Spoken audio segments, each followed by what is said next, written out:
रंग आरे दुलरुआ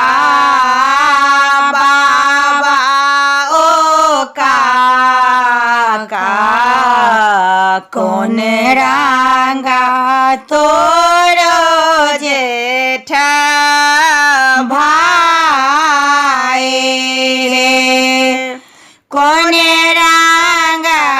आरे दुलरुआ तोरो बहनोइया जाहि सोबत बारे यात हे पाकल दरिया हे सासो बाबा ओ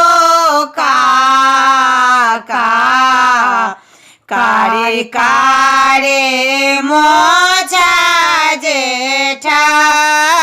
भाई लाल लाल धोतिया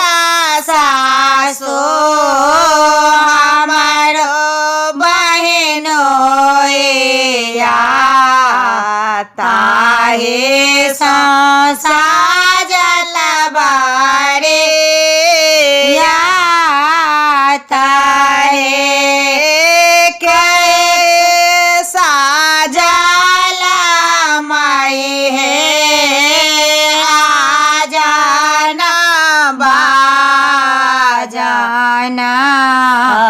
के साजल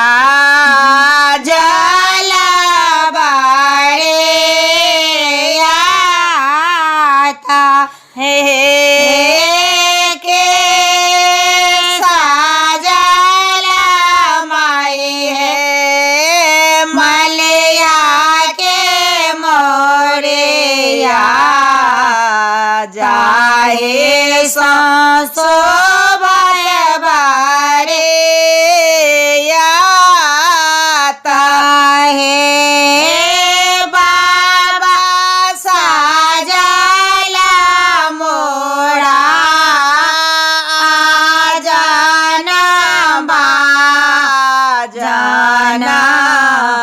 भैया साजल बारे आता है अम्मा साजल